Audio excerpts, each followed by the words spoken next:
یہ حضرت نبی صاحب کی پکار تھی، اور آج جو پکار ہے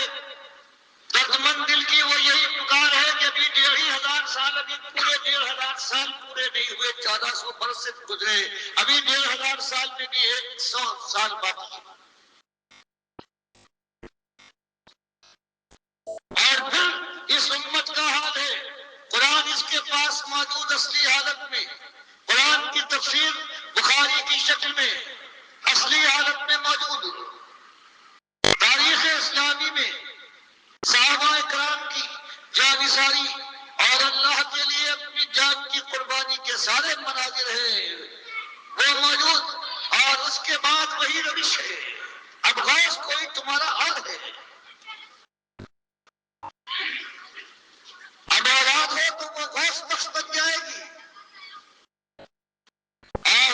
اس کی ند و نیاز کر کے کہو گے کہ اس نے دیا ہے، اس کا شکریہ ادا کریں گے۔ اب اگر مشکل پڑ جائے تو مشکل کشا کوئی اور ہے، اور مالک فرمائے اللہ لا الہ الا هو الحی القیوم، کہ بھول جانے والوں، تمہاری گودوں کو بھرنے والا، تمہاری ماں کی پیٹ کے 3 اندھیروں میں تمہیں رزق پہنچانے والا، تمہاری ماں کے خون سے نکالا ہوا دودھ تمہاری گلے، تمہاری رگوں رگوں میں چپکا کر بہا دینے والا، وہ تمہارا ایک مالک ہے۔ وہ زندے جاوید ہے، ہمیشہ سے تھا، ہمیشہ رہے گا، اور تمہارا اب یہ عالم ہو گیا ہے کہ بزرگ مر گئے ہیں، یا تمہارے اپنے دل کے پسند کیے ہوئے جو تمہارے معبود ہیں، جو جات کے ہیں، تمہاری تاریخ بیان کرتی ہے۔ بعض حالتوں میں تو یہ ہے کہ جنہوں نے ان کو زمین کے اندر گاڑا ہے وہ اس کے گواہ ہیں، لیکن اب تم مالک سے مایوس ہونے کے بعد، جو ہر جگہ سے ہر چیز کا جاننے والا ہے، اب ان کو آواز دیتے ہو اٹھتے بیٹھتے یا رسول مدد، یا علی مشکل کشا۔ بتائیے یہ ستم ظریفی ہے، یہ نہیں، یہ قیامت نہیں ہے کہ وہی امت اس کی تاریخ میں پہلی سانس اس نے لی ہے ایمان کے ساتھ ساتھ، اور پھر 30 سال پورے نہیں گزرے تھے کہ مشرق اور مغرب کی سرفرازی اور کامرانی کا تاج اللہ نے اسی ایمان کے اوپر ان کو پہنایا تھا، اور آج ان کی ماں اور بہنیں ہندو اور سکھوں، عیسائیوں اور یہودیوں کے بستروں پر بکھری پڑی ہے، آج ان کی لاشوں پر تخت بچھے ہوئے۔ یہ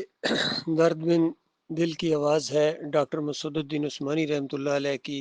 پھر اسی توحید کی دعوت کی طرف متوجہ کر رہے ہیں کہ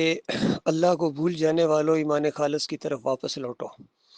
تمہاری یہ دنیا کی ذلت اور خواری بھی دور ہو جائے گی، اور آخرت کی جہنم کی آگ کا جو خطرہ تمہارے سروں کے اوپر منڈلا رہا ہے، جہنم منہ کھولے تمہارا انتظار کر رہی ہے۔ شرک کرنے والوں، چادریں چڑھانے والوں، عرس اور میلے کرنے والوں، یا علی مدد کے نعرے لگانے والوں، یا رسول مدد کے نعرے لگانے والوں، 11ویں کھانے اور کھلانے والوں، اور 12 ربیع الاول جو نبی علیہ السلام کی وفات کا دن ہے، اس دن خوشیاں منانے والوں اور کیک کاٹنے والوں اور مٹھائیاں بانٹنے والوں، اپنے نبی کی وفات کے اوپر ظالموں، تمہیں ایمان کی ذرا بھی سمجھ نہیں ہے۔ تو یہ دعوت بڑی شدت کے ساتھ اٹھی، طاغوتوں کا نشاندہی کی گئی، اور یہ دعوت آگے بڑھتی جا رہی تھی کہ ان کے ناخلف جانشین محمد حنیف نے جماعت کے اندر پھر وہ شرک کا انجیکشن دے دیا، سجدہ تعظیمی کا شرک ان کے اندر آ گیا۔ بہرحال کوئی یہ نہ سمجھے کہ دعوت رک گئی ہے، ڈاکٹر عثمانی رحمۃ اللہ علیہ کے اصلی ساتھی ابھی موجود ہیں، اور اس دعوت کو انشاءاللہ اور زیادہ شدت کے ساتھ، اب تو سوشل میڈیا کا بھی دور ہے، آڈیوز کے ذریعے، ویڈیوز کے ذریعے، لٹریچر کے ذریعے ہر جگہ یہ دعوت پھیل رہی ہے الحمدللہ، اور یہ دعوت غلبہ پکڑے گی انشاءاللہ۔ اور اب ایسا ماحول پوری دنیا کا بن رہا ہے، یہ جنگوں کا ماحول بن رہا ہے، تو اس لیے جہاں جہاں تک یہ آواز پہنچی، اس آواز پر اکٹھے ہو جاؤ اللہ کے بندوں، اور دنیا میں بھی اللہ تعالیٰ آپ کو عزت عطا فرمائے گا۔ فرقہ بندی کی اس لعنت سے نکلو، بریلویت سے، دیوبندیت سے، اہل حدیثیت سے، سلفیت سے، امبلیت سے، حنفیت سے بھی نکلو، اور حنیفیت سے بھی نکلو اللہ کے بندو، ایمان خالص کے اوپر جمع ہو جاؤ اور اس پر جماؤ دکھاؤ، جماؤ دکھانے والے بہت کم ہیں، آتے تو ہیں بڑے جوش کے ساتھ نعرے لگانے والے ایمان کے منوں اور ٹنوں کے، لیکن ذرا سی ہوا چلے آزمائشوں کی اور اس کے بعد ان کی غبارے سے ہوا نکل جاتی ہے اور بکری کی طرح میانا شروع ہو جاتے ہیں، لومڑی کی طرح بھگ جاتے ہیں۔ جماؤ دکھانے والوں کے لیے اللہ نے عزت کا وعدہ کیا ہے، اور رنگ جہاں بدری ہوگا انشاءاللہ، تبدیلی آئے گی، مخلص مومنوں کے ذریعے آئے گی، اور بڑی مضبوط بنیادوں کے اوپر یہ جماعت دوبارہ بن رہی ہے الحمدللہ۔ اللہ کا لاکھ لاکھ شکر ہے۔ مالک مخلص اور باصلاحیت لوگوں کو